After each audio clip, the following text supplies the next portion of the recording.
যে এই সরকারকে সবগুলো রাজনৈতিক দল এক ধরনের নিঃশর্ত সমর্থন দিয়ে গেছেন। এখন নির্বাচনকে কেন্দ্র করে সেই সমর্থনের জায়গায় মনে হয় এক ধরনের টানাপোড়েন শুরু হচ্ছে। তো এই যে পুরো বিষয়টা, যে নির্বাচন নিয়ে টানাপোড়েন, নির্বাচন ডিসেম্বরে হবে নাকি আগামী জুনে হবে নাকি ডিসেম্বর থেকে জুনের মধ্যে হবে, অথবা বিএনপির যে এক ধরনের আবদার যেটা ডিসেম্বরের মধ্যে হোক, আবার সরকারের পাল্টা দিকের আবদার যে একটা এটা এরপরে হোক, এই পুরো বিষয়টাকে আপনার পার্টি, আপনি নিজে কিভাবে দেখছেন? প্রকৃতিতে যেমন ঝড়ের পরে একটা শান্ত পরিবেশ তৈরি হয়, রাজনীতিতে তেমনি ঝড়ের পরে একটা শান্ত পরিস্থিতি সবাই চায়। রাজনীতিতে ঝড় আসে আন্দোলনে এবং ঝড় তীব্রতা লাভ করে গণঅভ্যুত্থানে। আমরা জানি যে ক্ষমতা পরিবর্তনের যদি বাংলাদেশের অতীত অভিজ্ঞতাটা আমরা দেখি, ক্ষমতা তিন ভাবে এখানে পরিবর্তিত হয়েছে, হস্তান্তরিত হয়েছে। একটা নির্বাচনের মধ্য দিয়ে, সেটা হলো সবচেয়ে সুন্দরতম। দ্বিতীয়টা হচ্ছে একটা গণ অভ্যুত্থানের মধ্য দিয়ে, সেখানে শাসক গোষ্ঠীকে জোর করে ক্ষমতা থেকে নামাতে হয়েছে। তৃতীয়টা হয়েছে সেনা অভ্যুত্থানের মধ্য দিয়ে। এবং আমরা যদি দেখি যে এর মধ্যে সবচেয়ে গ্রহণযোগ্য যে সরকার পরিবর্তন বা ক্ষমতা পরিবর্তনের পদ্ধতি, সেটা নির্বাচন। সেই নির্বাচনটাও কিন্তু গত তিনটা নির্বাচনে নির্বাচনের মর্মবস্তুটা যেমন ধ্বংস হয়েছে, নির্বাচনের পদ্ধতিটা কলুষিত হয়েছে এবং নির্বাচনের প্রতি মানুষের আস্থাটাও বিনষ্ট হয়েছে। সে কারণেই এবার যে গণ অভ্যুত্থানটা হলো, এই অভ্যুত্থান মর্মবস্তুতে সরকার পতনের কথা থাকলেও, বৈষম্য বিরোধী আন্দোলনের কথা থাকলেও, মূলত ছিল একটা অভ্যুত্থানের পরে দেশটা যেন একটা সুস্থ স্বাভাবিক গণতান্ত্রিক ধারায় ফিরে আসে। আর বিশৃঙ্খলা দেখতে চাই না, আর রক্তপাত দেখতে চাই না, আর অস্থিরতা দেখতে চাই না।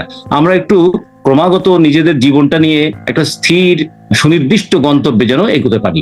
স্বাধীনতার পরে তো 53 বছর হয়ে গেল। একটা দেশের ইতিহাসের জন্য 53 বছর একবারে কম নয়। এখনো কেন একটা নির্বাচনের সুষ্ঠু পদ্ধতি আমরা গ্রহণ করতে পারলাম না? এখনো কেন যে সাম্যের আকাঙ্ক্ষায় দেশটা স্বাধীন হয়েছিল, সে সাম্যের জায়গায় বৈষম্য প্রতিষ্ঠিত হলো? এখনো কেন যে গণতন্ত্রের দাবিতে আমরা লড়াই করেছিলাম, সেখানে গণতন্ত্রের পরিবর্তে গণতন্ত্রহীনতা তৈরি হয়ে গেল? এমনকি এখনো যেখানে একটা আইনের শাসন বলি বা গণতান্ত্রিক আইনের শাসন বলি অথবা সামাজিক সুবিচারের কথা বলি, সেখানে সামাজিক অবিচার এত দৃঢ় হয়ে বসলো। এইগুলো থেকেই মানুষের একটা আকাঙ্ক্ষা ছিল যে এইবারের গণ অভ্যুত্থানের পরে অভ্যুত্থানকারী শক্তি তারা যেমন চাইবে একটা স্বস্তি, আর জনগণ চাইবে আর বারবার এরকম ঝড় দেখতে ভালো লাগে না, আমরা ব্লেম গেম খেলতে আর ভালো লাগে না, আমরা একটু গণতান্ত্রিক পরিবেশ চাই। এই তো আমাদের চাওয়া। ফলে আপনি প্রথমে একটা কথা বলেছিলেন, সমস্ত রাজনৈতিক দল নিঃশর্ত সমর্থন দিয়েছিল। আসলে কেউই কিন্তু নিঃশর্ত সমর্থন দেয় নাই, সবাই একটা স্বার্থের সমর্থন দিয়েছিল। সেই স্বার্থের দুটো দিক ছিল। কেউ মনে করেছিল যে আওয়ামী লীগ ক্ষমতায় থাকলে তার ক্ষমতায় যাওয়া সম্ভব নয়, ফলে একটা অন্তর্বর্তীকালীন সরকার তার ভবিষ্যতে ক্ষমতা যাওয়ার পথ সুগম করবে। আবার কেউ কেউ ভেবেছিল যে অন্তত একটা সুষ্ঠু অবাধ গ্রহণযোগ্য নির্বাচনের পথ রচনা হবে। ফলে স্বার্থ দুইজনেরই ছিল, কারো ইমিডিয়েটলি ক্ষমতায় যাওয়ার স্বার্থ, কারো একটা ডেমোক্রেটিক সিস্টেমটাকে ফ্রম ফ্যাসিজম টু ডেমোক্রেসি এই একটা জার্নি তৈরি করার ক্ষেত্রে। ফলে সবারই স্বার্থ ছিল।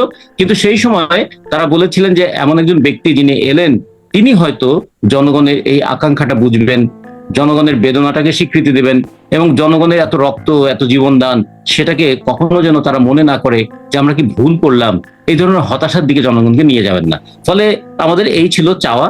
যখন আমরা অতীতের অভিজ্ঞতাটা দেখি, এটুকু বলে আমি এইটা শেষ করতে চাই। অতীতের অভিজ্ঞতা, ঝড়ের পরে পরিবেশ শান্ত হওয়ার মতো, গণঅভ্যুত্থানের পরেই কিন্তু একটা নির্বাচনের মধ্য দিয়ে একটা সিস্টেমেটিক পথে দেশ চলেছে। 69-এর গণঅভ্যুত্থানের পরে নির্বাচন হয়েছে, 90-এর গণঅভ্যুত্থানের পরেও নির্বাচন হয়েছে। এবারও ছিল গণঅভ্যুত্থানের পরে একটা নির্বাচিত সরকার, তারা দায়িত্ব নিয়ে কাজ করবেন, জবাবদিহিতার মধ্যে থাকবেন। আগের সরকার যেমন করে নির্বাচনটাকে নষ্ট করেছে, ক্ষমতাটাকে কুক্ষিগত করেছে, দুর্নীতি করেছে, টাকা পাচার করেছে, ভবিষ্যতে কেউ এইরকম করার কথা চিন্তাও করবেন না। কারণ তারা মনে করবেন যে আমাদেরও যদি এইরকম করতে চাই, তাহলে শুধু পদত্যাগ নয়, দেশত্যাগ করার দৃষ্টান্ত এই দেশের মানুষ দেখিয়েছে। বলে এইরকম একটা পরিস্থিতি হবে। কিন্তু যখন একটা রোড ম্যাপের কথা এলো, কবে হবে, কিভাবে হবে, যে কোনো জায়গায়, যেমন আমাদের এবার যারা অন্তর্বর্তীকালীন সরকারে আছেন, তাদের একটা বিরাট অংশ কিন্তু তারা কর্পোরেট কালচারের সঙ্গে যুক্ত, তারা এনজিও কালচারের সঙ্গে যুক্ত।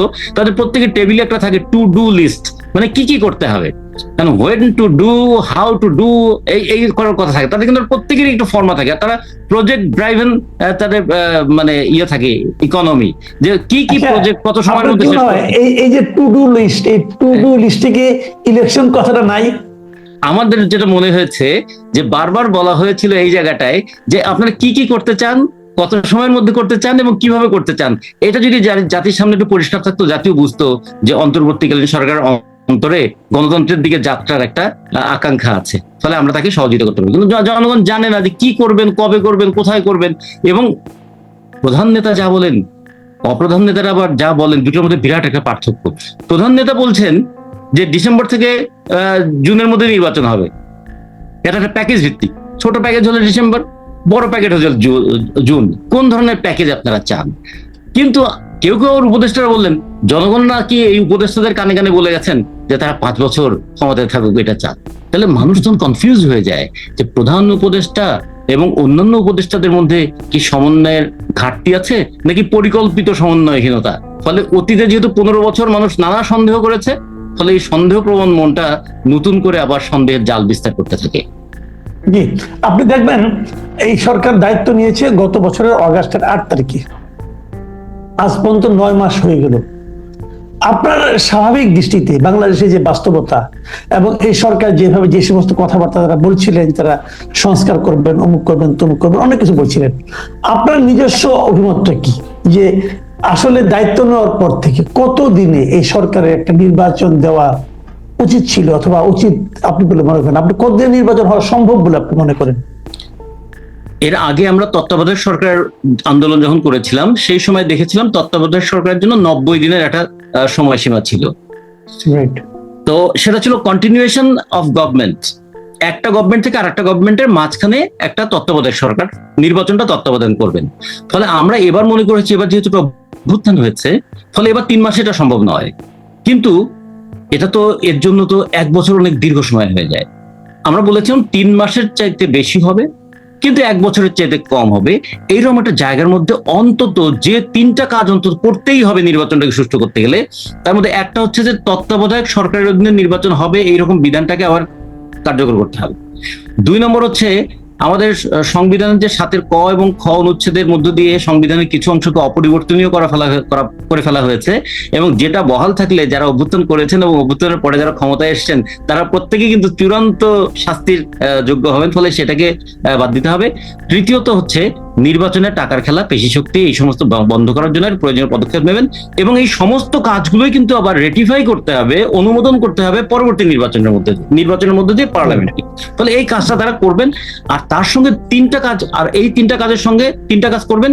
একটা হলো বাজারটাকে তারা নিয়ন্ত্রণ করবেন, করে তারা দেখাবেন আগের সরকার দলীয় সরকার ছিল, তিনি সিন্ডিকেটকে দলীয়ভাবে সহযোগিতা করেছেন, আমরা কোনো দলের না, আমরা জনগণের। ফলে জনগণের পক্ষে থেকে যে কোনো ধরনের সিন্ডিকেটকে আমরা দমন করব। 2 নম্বর, যে টাকাগুলো দেশের বাইরে পাচার হয়েছে সেই টাকাটা হয়তো 1 বছরে ফিরিয়ে আনা যাবে না, কিন্তু তারা এমন কিছু ব্যবস্থা করবেন, যেহেতু এই সরকারের একটা আন্তর্জাতিক ভাবমূর্তি আছে এবং জনগণের একটা ম্যান্ডেট আছে, তারা যে সমস্ত দেশে টাকা পাচার হয়েছে সেই সমস্ত দেশের তালিকা করে বলবেন তোমার দেশে এই পরিমাণ টাকা পাচার হয়ে গেছে, এটা জনগণের টাকা, একদল দুর্বৃত্ত পাচার করেছে, আমরা চাইবো তোমরা একদম ফেরত দেওয়ার ব্যবস্থা করো।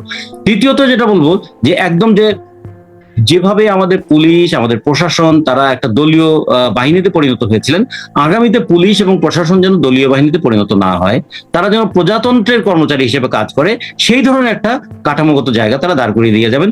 তাহলে হতো কি, অন্তত সূত্রপাতটা হলো, আমরা শুরু করতে চাই, গুড স্টার্ট, এটা কিন্তু একটা কাজের অর্ধেক হয়ে যায়।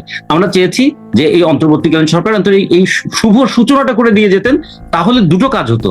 একটা হলো জনগণ ভাবতো আমরা অভ্যুত্থানের মধ্য দিয়ে এমন একজন মানুষকে ক্ষমতায় পেয়েছি যিনি ক্ষমতা লোভ করেন নাই, তিনি বেশি দিন ক্ষমতায় থাকতে চান নাই, নিজের মতো করে সবকিছুকে গুছিয়ে নিতে চান নাই। মানে একটা গান আছে না, আমি আমার মতো করে আমাকে গুছিয়ে নিয়েছি, এরকম প্রত্যেকে তার মতো করে গুছিয়ে নিচ্ছেন। কেউ অফিস গুছিয়ে নিচ্ছেন, কেউ বাড়ি গুছিয়ে নিচ্ছেন, কেউ আবার দামি গাড়ি গুছিয়ে নিচ্ছেন। এই কাজগুলো হবে না, এই কাজগুলো করতে দেননি তিনি। এটা একটা আমার শিক্ষা ছিল। পরে এখান থেকে মানুষ বলতো দেখো ক্ষমতায় থাকলেই সবাই করাপ্ট হয় না, পাওয়ার করাপ্টস, এই কথাটা আমরা শুনেছি, কিন্তু না, যদি জনগণের স্বার্থে সরকার পরিচালিত হয় পাওয়ার কাউকে করাপ্ট করতে পারে না, বরঞ্চ পাওয়ার মানুষকে রেসপন্সিবল করে। আমি জনগণের প্রতি দায়িত্ব পালন করবার জন্য ক্ষমতা এসেছি, এই ক্ষমতাটা জনগণের ক্ষমতা, এই ক্ষমতা যেন জনগণের বিপক্ষে ব্যবহৃত না হয়।